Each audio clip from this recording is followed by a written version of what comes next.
감사합니다. 오늘 나는 그리스도가 아니라 라는 제목으로 잠시 말씀을 같이 나누려고 합니다. 예수님이 그리스도가 되신 것에 대한 가장 완벽한 증거는 이 세례 요한의 증거를 통하여 알 수가 있습니다. 왜냐하면 사실 기독교가 퍼지게 된 것이 예수님을 통하여 퍼지게 된 것이 결단코 아닙니다. 무슨 얘기냐면 여러분 아시다시피 예수님께서는 어떻게 표현해야 될까요? 죄인으로서 그냥 평생을 살아갔다고 해야 될까요?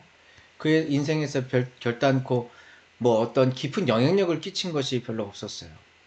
그러니까 일반적으로 세상의 어떤 선인과 어떤 종교의 창시자라고 하면 실질적으로 그 창시자가 살아있을 때 수많은 사람들이 그를 추종하고 따릅니다. 모든 것이 그랬어요. 소크라테스가 비록 뭐 종교 창시자는 아니지만 어쨌든 그의 제자의 플라톤과 그 플라톤의 선생의 일을 읽은 그 뭐라고 할까요? 그 당시에 헬라 제국의 통치자, 그의 제자였던 통치자를 통하여서 그 사상들이 퍼졌을 때도 마찬가지고, 뭐 맹자, 공자도 마찬가지고, 고타마 시타르타 곧 부처님이 이 땅에서 어떠한 일을 했을 때도 마찬가지고, 마호메트도 마찬가지고, 하다못해 여러분 그 요즘에 일어난 종교들 보시면은 신천지의 이만희 씨가 그 고령의 연세에도 그 사람들 앞에 많은 환호를 받지 않습니까? 물론 우리는 다른 입장이겠지만, 그러니까 그 지도자가 살아 있을 때 실질적으로 많은 사람들의 추종자가 들이 살아 있고, 그리고 그 세력에 힘입어서 그 뭐라고 할까요? 그 종교가 이루어졌습니다. 모든 종교가 그래요. 근데 예수님은 아닙니다. 예수님은 그러니까 역사적인 시각으로 얘기하자면은 단 한 명의 제자도 남지 않았습니다. 이유도 그러할 것이 십자가의 사형수로 처형을 당했을 때, 그러니까 그 예수님께서 십자가의 사형수로 처형을 당했을 때 그 곁을 지키고 있었던 것은 예수님의 어머니, 그리고 그를 책임진 사도 요한이라고 하는 가장 나이가 적은, 그래서 우리의 성경의 마지막 이 요한복음을 짓고, 이 여러분 세례 요한과 사도 요한은 다른 사람입니다. 세례 요한은 오늘 성경 말씀 속에 나와 있는 이 예수님의 증거자가 되는 삶이고, 사도 요한은 예수님의 제자로서 다시 오실 예수님에 대하여 우리에게 가르쳐 주신 요한 1, 2, 3서와 요한계시록과 요한복음을 지은 사람이 이 사도 요한인데요. 그러니까 그 곁에 예수님의 어머니 마리아와 이 사도 요한을 제외하고서 그 마지막을 지켜보고 따르는 사람이 아무도 없었어요. 자, 그럼 여기에서 여러분 의문이 생기는 것이죠. 그건 뭐냐면 어떻게 지금 나는 이 교회를 알고 예수를 알고 이 자리까지 와 있는가? 이 시발점은 실질적으로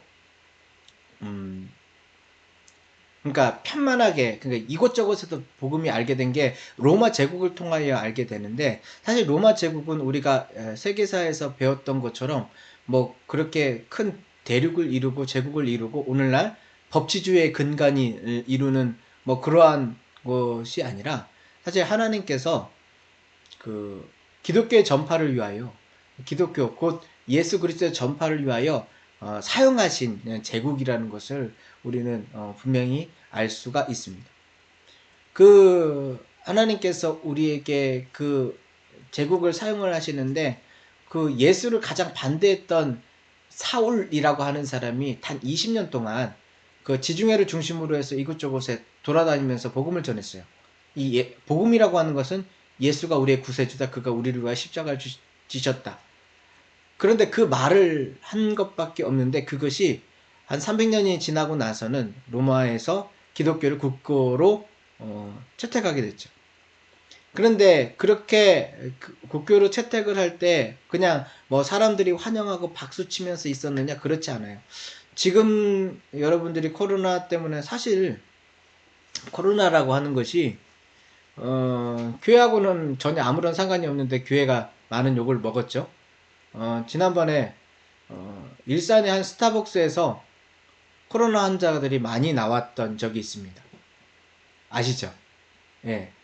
그러면서 어떤 일이 발생했느냐? 한 20일 동안 거기 폐쇄를 했어요. 여름 때인데 에어컨 환풍기에서 이 돌고 돌아가지고 결국은 여러 감염이 됐어요. 그래서 어떤 일이 발생을 했냐면은 그 일산에 있는 스타벅스점을 폐쇄했어요.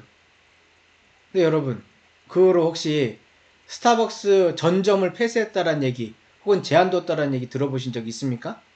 없어요. 그 한 점만 그래요. 사실 당국도 압니다. 뭘 알고 있냐면은 실질적으로 뭐 신천지가 되었던 아니면 특정 계파의 어떤 교회가 되었건 대부분은 어떤 이단의 속성을 갖고 있는 데들이 뭐 방역 수칙이나 여러 가지를 지키지 않고 그 자리에서 그런 역할들을 했었다고 하는 것을 압니다. 그럼 그 전만, 그 교회만 혹은 그 단체만 그곳에서 제한이 있어야죠. 그런데 여러분 지금 아시다시피 교회가 모든 교회가 이렇게 여러분 온라인으로 예배를 드리고 있어요. 더군다나 여러분들 같은 경우는 실제적으로 문제가 없어요. 왜냐하면 우리들이 뭐 어디 멀리 나가서 있는 것이 아니고 이 부대 안에서 생활을 하고 여러분 훈련 안 합니까? 교육 안 합니까? 신앙 교육을 위해서 신앙 전력화를 위해서 있는 자리거든요. 그렇기 때문에 여러분 이 예배 드리는 것 자체가 단순한 예배라기보다 절대 국가 권력이라고 하는 것이 실질적으로 여러분 신앙생활을 열심히 하게 해주려고 그렇게 교회를 만들어 놓은 게 아니고 실질적으로 국가 권력이라고 하는 자리에서 군인에게 필요한 것이 사생관이고 그 군인에게 필요한 자리로서 이런 교회나 역할들을 만들어 놓은 것이거든요. 그런데 아시다시피 사회보다도 더 엄격하게 뭐 먼저 2.5 등하게 되고 더 자발적으로 사실은 제가 2월 달에 가장 먼저 모든 일들이 이 코로나가 이렇게 불어닥치기 전에 제가 가장 먼저 우리 군단장님께 종교시설을 문을 닫아야 됩니다라고 이야기를 했어요. 제가 저기 합동 측 보수교단 목사거든요. 근데 그 얘기를 다른 분은 그래도 한번 해보죠 라고 했을 때 왜 그 얘기를 먼저 했냐면 그리고 나서 그 후발적으로 뭐 국방부에서 내려오고 막 저기를 했지만 그 했냐면은 그것이 가장 합리적이고 물론 목사의 양심으로서 교회 문을 닫는다라고 하는 것 자체가 굉장히 가슴 아프고 힘들지만 그게 여러분들을 지키는 길이었고 그리고 교회를 지키고 부대를 지키는 길이었기 때문에 그래요. 근데 지금은 달라요. 지금은 1년 동안 같이 되면서 여러분 마음껏 모이셔도 돼요. 마음껏 같이 해도 돼요. 그런데 여러분 그 얘기를 할 수가 없습니다. 그렇게 얘기하면은 지금 국방부나 육군본부나 아니면 군단의 지침에 위배된 사람처럼 아무도 얘기하지 않지만 낙인 찍혀버릴 수가 있거든요. 그러니까 합리적으로 생각을 하는 것이 아니고 비합리적으로 사회에서 그렇게 하니까 밖에 1000명의 환자들이 있으니까 우리 언제 무증상 감염으로 퍼질지 몰라. 그리고 가까운 부대나 옆에서 확진자들이 계속해서 나오니까 이거 어떻게 해야 될지 몰라. 이러고 있는데 사실은 굉장히 우리 모두에게 손해가 되고 안타까운 일이에요. 그런데 여러분 그런다고 해서 제가 지금 불만을 털어놓는 거냐? 절대 아닙니다. 너무나 감사하고 너무나 감지덕지한 이야기입니다. 무슨 얘기냐? 로마에서 기독교가 국교로 세워질 때 대부분의 예수 믿는 사람들은 재산을 뺏기고 그리고 목숨이 달아났습니다. 로마에서요 이렇게 얘기를 했어요. 자, 기독교에 있는 사람이 있으면 그 사람을 신고해라. 그러면 그 사람의 재산이 그 집에 포상금으로 주겠다. 여러분 이러면 어떻게 예수를 믿겠습니까? 그리고 그 사람들은 데려다가 전부 다 형장의 이슬로 감옥으로 가둬놓는 겁니다. 마치 북한처럼요. 북한이 그러하거든요. 혹시 예수의 예자라도 나오면 성경에 한 구절에도 있으면 여러분 정치범 수용소에서 평생을 있다가 거기에서 그냥 죽는 겁니다. 그런데도 지하교회 성도들이 지금도 있습니다. 이게 도대체 웬일일까요? 그만큼 기독교가 끈질기고 질겨가지고 사람들 앞에서 사실 자라날 수 없는 악성 종양처럼 계속 자라날 수밖에 없는 악성 종양처럼 그래서 그럴까요? 그게 아니고 여기 안에 생명이 있기 때문에 그런 거예요. 여기 안에 하나님의 능력과 권능이 자꾸 넘칠 수밖에 없기 때문에 그런 거예요. 그래서 그렇게 탄압을 하고 그렇게 억제를 하고 박해를 하고 하더라도 진짜 예수 믿는 사람들이 있을 때 그 예수 믿는 사람을 통해 계속해서 그리스도의 복음 전달된 거죠. 문제는 우리예요. 우리. 지금 이 자리에 교회 시스템이나 어떤 누군가 도울 수 있는 그러한 모습이 있을 때는 신앙생활을 잘 한다라고 생각했지만 실질적으로 자대해서 그냥 뭐 사실 이 시간에 모르겠습니다. 아유, 오늘 많이도 오셨네요. 117명이나. 네, 감사해요. 이렇게 여러분 이 자리에 여러분 인터넷으로 잠깐만 예배드리고 있는 여러분들이 있는 이곳에서 내 안에 예수 그리스도의 진정한 생명이 있냐는 거죠. 그냥 예수를 알겠다는 그 정도가 아니라 내가 예수를 통하여서 내 삶의 자리 가운데 과거의 선배들이 그러했던 것처럼 내 삶을 바꿀 가장 위대한 혁신적인 사건, 내 삶에서 누군가 귀인을 만난다면 그 귀인이 여러분의 여자친구가 아니고 예수 그리스도께서 나의 진정한 귀중한 사람, 귀인으로서 여러분 삶의 자리 가운데 있냐?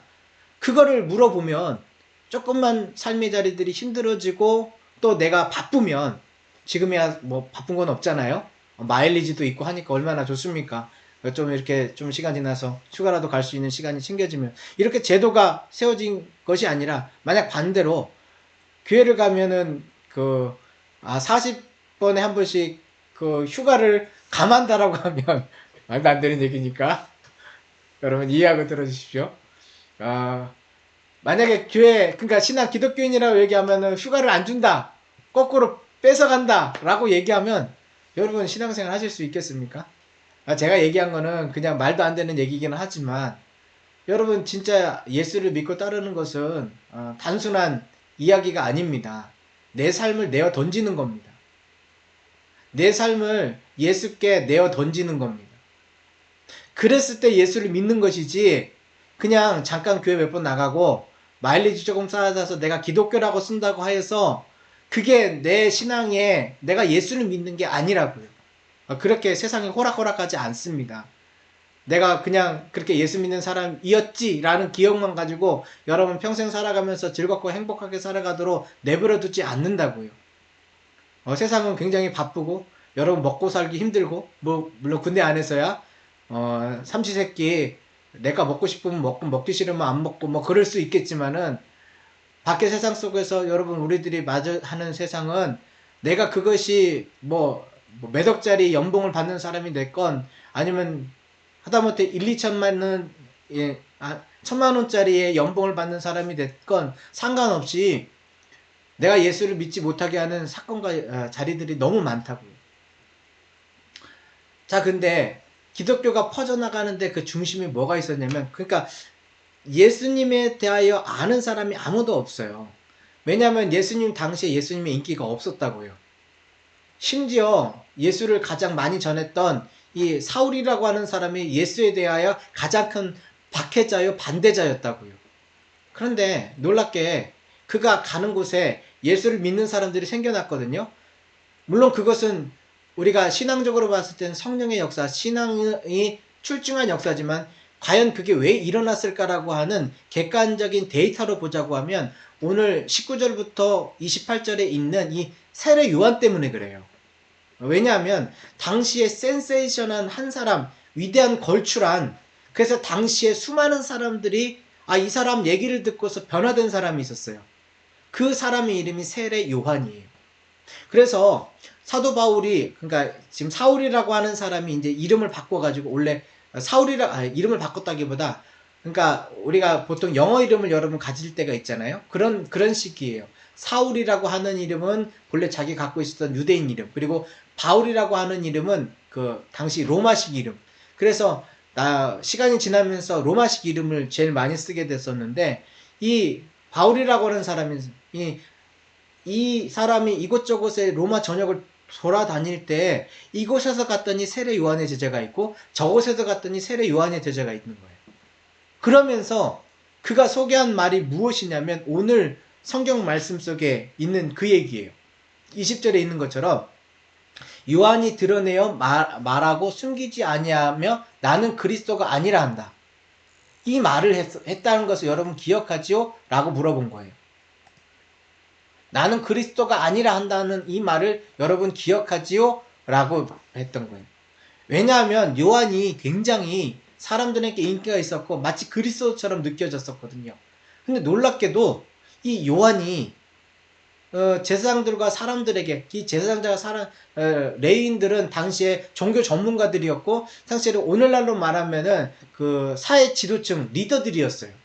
왜냐하면 당시에 로마 제국이라고 하는 것이 로마 제국의 속국이에요. 시리아 지역에 있는 한 속국이 이 지역이었는데 여기에 가장 중심이 되는 것이 종교적인 절차와 종교적인 헌신이었거든요. 2000년 전엔 그랬어요. 오늘날은 안 그럴지 몰라도. 그래서 이 제사장과 실질적으로 여기 있는 사람들이 여러 가지 말을 했을 때 당시에 사람들이 우리가 그리스도를 찾고 있다라는 얘기를 했었거든요. 그러니까 제사장과 레위인이 찾아와가지고 물어본 거예요. 과연 당신이 그리스도입니까? 만약 그때 세례 요한이 나는 그리스도입니다 라고 얘기를 했으면 아마 지금 뭐 이렇게 얘기를 하면은 굉장히 역사적인 가정이긴 하겠지만은 그냥 세상 사람들의 눈에 봤을 때 역사의 눈으로 봤을 때 지금은 예수 그리스도가 아니고 요한 그리스도교라는 것이 이 땅 가운데 가장 많이 퍼졌을지도 몰라요. 네. 물론 굉장히 가정이기 때문에 말도 안 되는 상상이지만 어쨌든 예수 그리스도교가 아닌 요한 그리스도교가 퍼질 수밖에 없었던 그런 상황. 왜냐하면 오늘 성경 말씀 속에 요한은 그 지파가 당시에 주류가 되어 있었던 이 어머니가 엘리사벳이라고 하는 결국은 그 대제사장 가문이었어요. 네. 당시에 엘가나와 엘리사벳 그러니까 대제사장으로 선택을 받아가지고 그 탄생 자체가 어떻게 탄생이 되었었냐면은 그러니까 혈통 좋은 집안 당시에 주류가 되어있는 가장 인싸 집안에 그 기적적으로 태어난 아기였어요.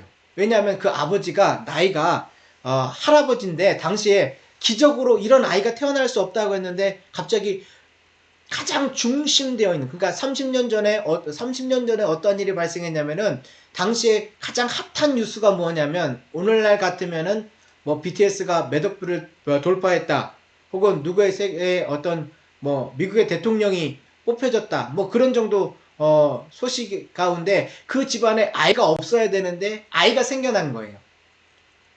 그러니까 제사장으로서 그 해에 단 한 명만 뽑는데 그 집안에서 그 제사장으로서 예배를 드리는 1년에 단 한 번 있는 그 대속죄 일에 하나님의 환상을 보고 그 환상을 본 것으로 말미암아 아이가 생겨났어요. 그리고 그 아이가 생겨났는데 그 할머니가 임신을 하고 그 아내가 평생 아이를 못 갖다가 그 아이를 갖고서 그 아이가 태어났는데 그가 그 쉽게 얘기해서 레위 집안의 적통이죠. 사람들이 모두 다 주목을 할 때 그 아이가 기적적으로 태어나고 그리고 그 아이가 하는 말이 너무나도 놀라운 얘기예요. 그러니까 오늘날식으로 얘기하면 대통령의 자녀가 다시 자기가 대통령이 되겠다라고 이야기를 하면 그 사람은 나는 그리스도다라고 얘기를 하면 그의 말에 권세가 있고 그 집안이 완전히 인싸 집안이고 실질적으로 그 사람이 많은 사람들의 세력의 추종자들이 같이 막 몰려 있으니까 그 자리 가운데 그는 나는 그리스도다라고 얘기를 하면 그래서 사람들이 계속해서 물어요. 당신이 엘리야입니까? 왜냐하면 엘리야라고 하는 선지자가 가장 위대한 선지자로 여겨졌던 대단한 인물이었거든요. 그러니까 엘리야입니까? 그러니까 그 얘기도 아니라고 하니까 그럼 당신이 그 선지자입니까? 라고 물어봐요.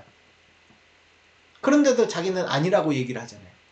근데 놀랍게도 그의 제자들은 이곳저곳에 포진되어 있었습니다. 그리고 전 지중해의 근방에 있었던 나라들 가운데 다 편만하게 있었던 거예요. 왜냐하면 그의 또한 스토리가 굉장히 역설적으로 영웅이 될 만한 스토리입니다.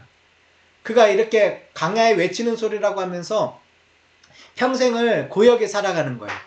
그러니까 오늘날로 얘기하면은 여러분은 혹시 아실지 모르겠습니다만 우리나라에 고승 중에서 굉장히 존경받는 스님이 있어요. 성철 스님이라고요.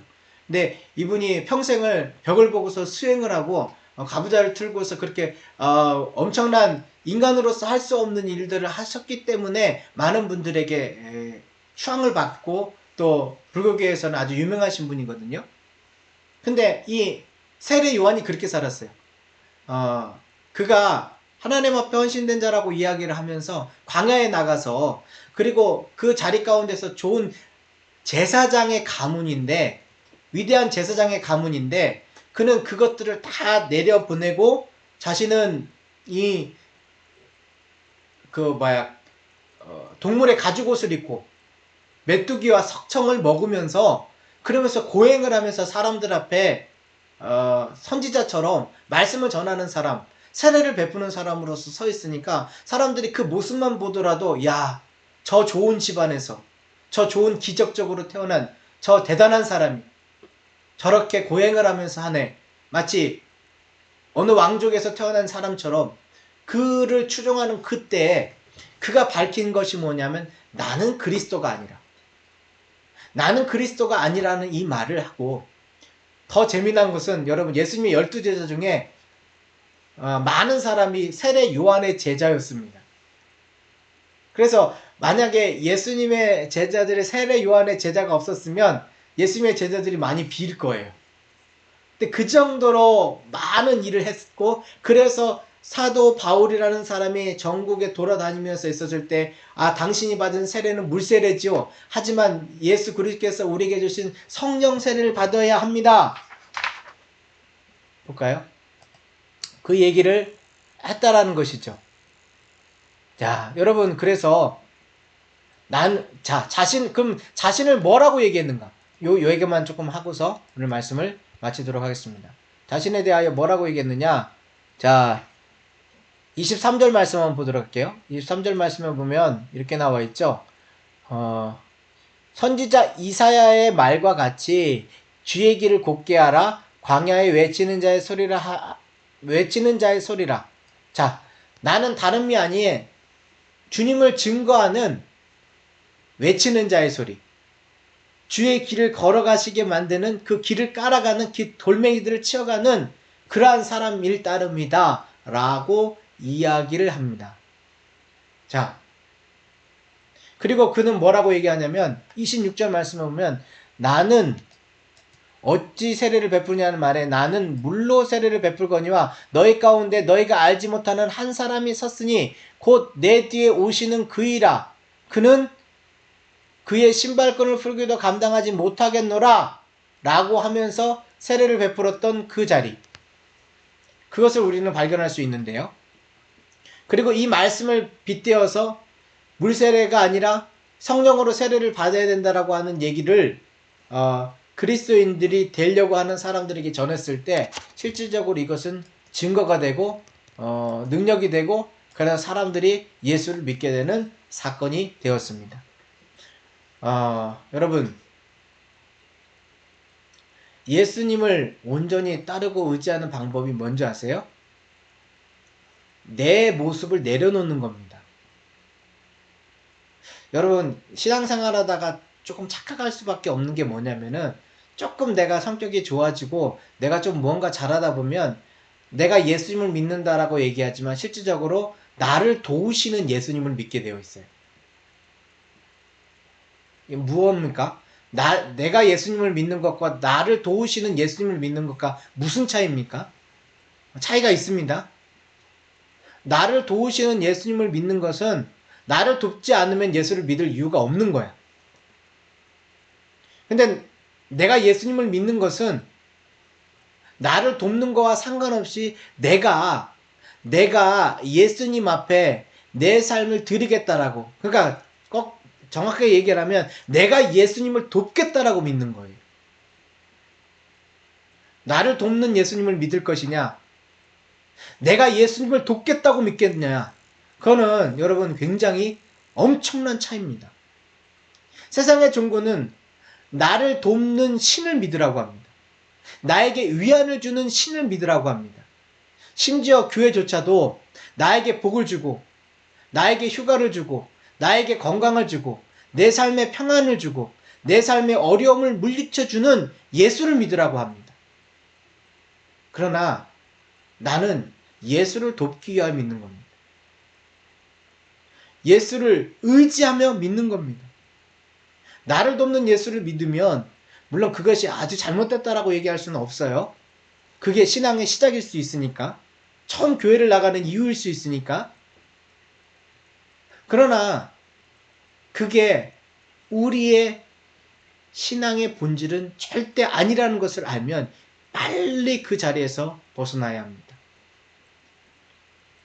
자신의 인기와 자기가 그리스도처럼 사람들 앞에 섰을 때 세례 요한은 나는 그리스도가 아니라라고 얘기합니다. 그러나 나는 그의 신발끈 풀고 묶고, 이거 종들이 하는 일이거든요. 나는 그에 비하면 종이 하는 일도 못할 정도로 엄청난 별것 아닌 존재이다 라고 얘기를 합니다.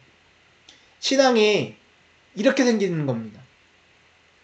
신앙이라고 하는 건 어떻게 되어 가는 것이냐, 내가 예수 앞에 내가 누구인지를 알면 그 주님 앞에 납작 엎드려지는 겁니다. 아이고, 나는 그렇게 종처럼 살지 않을 건데요. 여러분, 우리가 주님의 종으로 살지 아니하면 세상의 종으로 살아갑니다.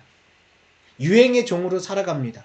돈의 종으로 살아갑니다. 감정의 종으로 살아갑니다. 내 삶에 영향력을 미치는 사람들의 종으로 살아갑니다. 내가 주체를 가지고 살아갈 수 있는 방법 이 세상에 전혀 없어요. 저 북한을 보면 아시잖아요. 저 북한이 뭐라고 얘기합니까? 주체적으로 살아라. 그 주체적으로 사라집니까? 김일성, 김정은의 종으로 살아가는 게 아닙니까? 우리가 사회주의가 아니라고 우리는 그럼 우리 삶의 자리 가운데서 나는 내가 주인이 되어서 살아갈 수 있다고요? 그런 막말은 여러분 이제는 거두십시오. 그런 일 없습니다. 여러분, 우리는 과거의 종으로 살아가는 사람 많아요. 과거의 종으로 살아가는 사람 대표적으로 여러분 미워하는 사람 한 사람이라도 있으면 과거의 종으로 살아가는 거예요. 어떤 사람은 가장 사랑할 만한 부모님을 미워하며 삽니다. 친구를 미워하며 삽니다. 이유는 과거에 그 사람들이 내게 베풀었던 그 말과 그 행동 때문에 내가 상처가 많다 이 말이죠. 우리 앞으로 인생이라고 해서 꽃길만 걸을 수 있겠습니까? 그런 거 없습니다. 절대로 그런 거 없습니다. 내가 세상의 종으로 살아갈 것인가? 아니면 예수 그리스도의 종으로 살아갈 것인가? 그것만 여러분 선택하고 예수 그리스도의 종으로 살기로 했으면 그대로 살아가도록 여러분 결단하고 결심하고 그대로 행동해 나가야 됩니다. 그렇지 않으면 여전히 세상의 종의 관습에 그대로 펼쳐져 있을 따름입니다. 여러분, 심지어 세례 요한도, 대제사장 가문 세례 요한도 자신에게 능력이 있고 자신에게 사람들의 인기가 있고 권력이 있고 권세가 있고 그의 집안이 대단했을지 몰라도 그는 나는 그리스도가 아니다라고 얘기했습니다. 네, 혹시 여러분 지금 이 순간에 나를 구원할 이는 나 자신이다라고 혹시 말씀하고 계시다면 이제 그 자리에서 벗어나십시오. 기도하겠습니다. 하나님 감사합니다. 주께서 베푸셨사오니 그리스도의 종으로서 살아가는 믿음의 자녀 되게 하여 주시옵소서. 나는 그리스도가 아니라 이 말은 세례 요한의 한 고백이 아니라 오늘 이 시간에 우리의 삶 모두에게 우리 스스로 해야 되는, 주님 앞에 서야 되는 고백인 줄 압니다. 내가 그리스도가 아니기 때문에 진짜 그리스도, 예수 그리스도의 종으로 살기를 소원하기를 원합니다. 아직도 마음 가운데에서 불뚝불뚝 일어나는 것이 나 그렇게 힘들게 예수 믿고 싶지 않은데, 나 그렇게 힘들게 교회 가려고 하는 거 아닌데 왜 저런 말 하는지 모르겠다. 혹시 이런 생각이 드러난다면 주여 기도하고 원하면서 오직 주님 앞에 내 인생을 헌신하고 내 인생을 온전히 복종하며 나갈 수 있도록 주여 우리에게 주의 성령의 능력과 권능으로 베풀어 주시옵소서. 나를 도우시는 예수를 넘어 내가 주님을 돕기 위하여 예수를 믿는 것임을 알고 의지하게 하여 주시옵소서. 지금은 우리 주 예수 그리스도의 은혜와 하나님의 놀라운 사랑하심과 성령님의 감화감동 역사 임재하심이 오늘 예배를 드리며 주님 앞에 나는 그리스도가 아니기에 그리스도인 주님의 말씀과 명령에 순종하며 그 말씀에 귀 기울이고 그 명령이 무엇인지를 듣기 원하며 그 삶을 조금씩 정상으로 되돌릴 믿음의 우리 신우들 머리 위에 지금부터 영원토록 함께 계실지어다. 아멘. 네, 감사합니다. 이제 퀴즈를 내도록 하겠습니다. 이게 그 부대마다 저희가 다르다고 하더라고요. 어느 부대는 빨리 얘기가 들리고 오늘 이야기를 들으면서 한꺼번에 접속을 더 하다 보니까 거의 들리지 않는 그런 것도 꽤 있다고 제가 알게 됐습니다. 그래서 여러분 지금 제가 온라인 타자로 여러분들께 문제를 낼게요. 그럼 거기에 답변을 주시면 어김없는 커피 쿠폰을 또 선물로 드리도록 하겠습니다. 자, 지금 무엇을 할까요? 자, 첫 번째입니다.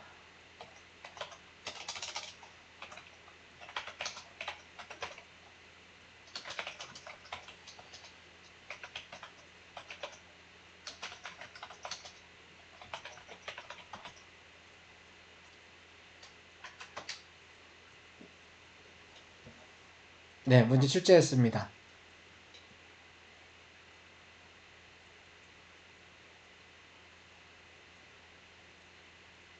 네, 군사경찰대대 박준용 형제님, 네, 박준용 형제님 가장 먼저 올려주셔서 정답으로 인정하도록 하겠습니다. 예, 감사합니다. 계속해서 올려주시네요. 예, 타자도 좀 느리나요? 근데 이 군사경찰대도 되게 열심인 것도 맞는 것 같고 또 전파가 가장 잘 통한다라는 얘기가 가끔 있습니다. 우리 방공대대, 경비대대, 본부, 예, 방공대대, 경비대대 한번 이번 문제는 방공대대, 경비대대에서 답을 정해주시면 그러면은 여러분들 이렇게 하도록 하겠습니다. 두 번째 문제입니다.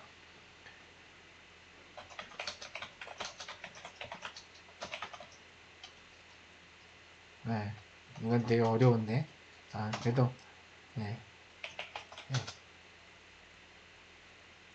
네.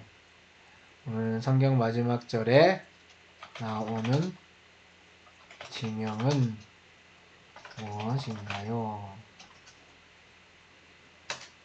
이거 되게 어려운데. 자, 우리 김건영 형제님은 우리 이상원 집사님께 문자 한번 써주시기 바랍니다. 와, 네. 일단은 예, 한번 봅시다.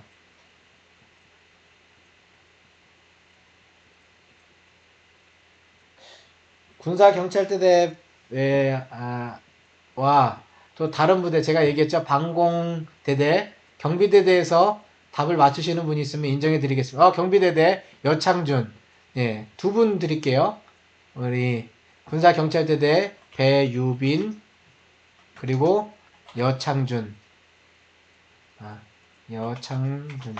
네, 여창준 두 분 정답으로 인정하도록 하겠습니다. 네. 그 다음 세 번째 문제입니다. 아니.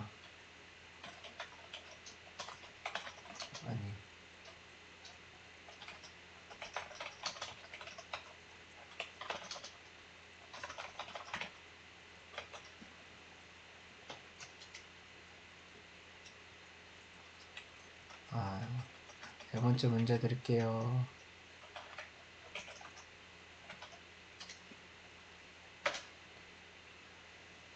네.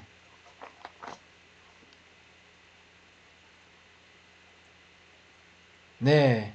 통신운용대대 강근조 형제님이 가장 먼저 올려주셨네요. 강근종.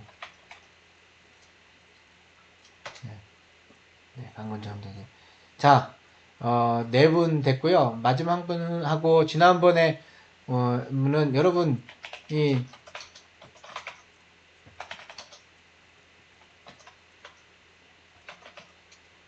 말씀을 연주하라 채널 유튜브에서 정답이나 이렇게 자기 그 말 보고서 소감을 남겨주신 분한테는 한다고 했는데 저기 드린다고 했는데 커피 쿠폰을 한 분 남겨주셨어요. 딱 한 분. 근데 그것도 정답이 아니라 저기 이야기가 아니라 오답을 남겨주셔가지고 제가 선정을 할 수가 없었습니다. 그래서 여러분 어떠한 거든 좋습니다. 지금 여러분 이 메시지를 보고 이 어떠한 거든 감상을 하시고 여러분의 소감 말씀을 연주하라 유튜브 채널로 들어오셔서 거기에 댓글을 남겨주시는 분 두 분을 선정하겠습니다. 댓글을 남겨주신 분 두 분한테 말씀을 연주하랍니다. 연주하라. 유튜브 채널에 들어와서 기도회나 주일 메시지에 보고서 댓글을 남겨주신 분 중에 두 분을 제가 1월 첫 주에 이 두 분입니다라고 말씀을 드릴 테니까 들어가십시오. 제가 알기로는 몇 분 안 돼요. 예, 여러분 보고 싶은 채널이 많아서 그런지 아니면 핸드폰이 잘 안 돼서 그런지 잘 안 보시더라고요. 근데 유튜브에 들어가서 여기에서 여러분 보시는 분 중에서 제가 두 분을 선정하도록 할 테니까 뭐 첫 번째 아니고 가장 좋은 댓글을 주시는 분 두 분을 선정할 테니까 그 두 분은 같이 한번 여러분 한번 봐주시기를 부탁을 드리겠습니다. 자, 이렇게 이번 2020년도 예배를 마치도록 하고 여러분 이렇게 감사하면서도 또 안타까운 이야기는 우리 신우부장님으로 섬겨졌던 우리 박진원 집사님께서 이제 이 육군 본부로 가시게 됐어요. 그래서 이번 주가 아마 여러분 신우들과 같이 드리는 마지막 예배가 될 것 같습니다. 그래서 이게 뭐 자리에 오셨으면 같이 인사도 좀 나누고 하면 좋은데 그렇게 상황이 되지 않아서 1년 동안 이렇게 또 신우회를 위해서 기도해 주시고 또 함께 섬겨 주셔서 감사드립니다. 감사드리고 또 좋은 모습과 자리들로 함께 하실 수 있기를 기대하도록 하겠습니다. 여러분 이것으로 예배를 마치도록 하겠습니다.